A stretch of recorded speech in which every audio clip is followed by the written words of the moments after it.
Môre sê, dis woensdagoggend, ek is bietjie laat vanoggend.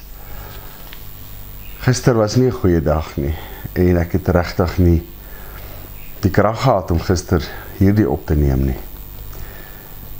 Hele klompe jare terug het ek so 'n dag gehad, wat ek 'n oproep gekry het, my kollega vir wie ek baie lief was, is weg.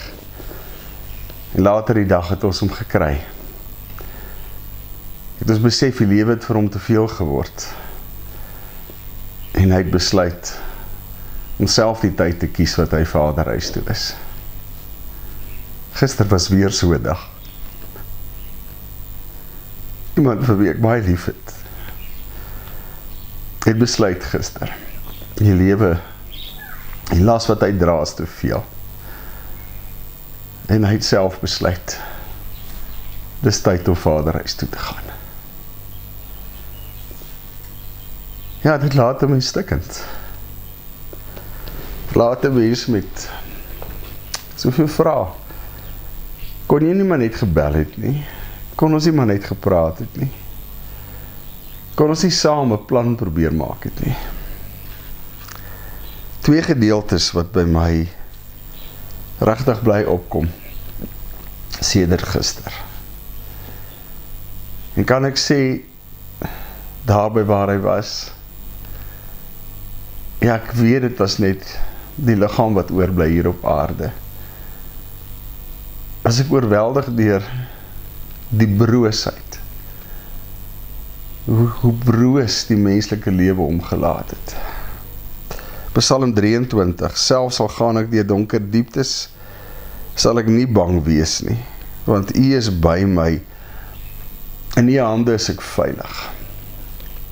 Met my kollega destyds, ons het sy lewelose liggaam in 'n biddende posisie gekry. En so het ek hom geken, en ek glo hy het selfs in sy laaste oomblikke, was hy besig om te bid. En dit was my ervaring gister ook. Selfs al het die donker dieptes van hierdie wêreld hom oorweldig, glo ek hy was nie bang nie. En glo ek hy het hierdie ding geweet. Selfs nou is ek veilig in die Here se hande. En uiteraard Romeine 8. Hiervan is ek oortuig, geen dood of lewe of engele of magte, teenswoordige of toekomstige dinge of kragte of hoogte of diepte of enige iets in die skepping kan ons van die liefde van God skei nie. En ek glo met my hele hart, selfs in 'n oomblik soos dit, waar ek en jy as mens 'n besluit neem om te sê, ek kies nou die tyd wat ek vaderhuis toe gaan. Selfs nie daai besluit, daai handeling, kan my uit sy liefde ruk nie. Kan my uit sy hand ruk nie. Sy genade is ook vir my genoeg in daai oomblik. So ek is eerlik vanoggend, ek het nie woorde vir 'n gebed nie. Ek gaan nie bid nie. Ek het nie krag vir 'n uitdaging nie. Ek kan nie dit sê. As jy vanoggend op 'n plek is in 'n donker diepte, bel iemand, reik uit, ry nou na iemand toe, maar moenie in hierdie oomblikke alleen wees nie.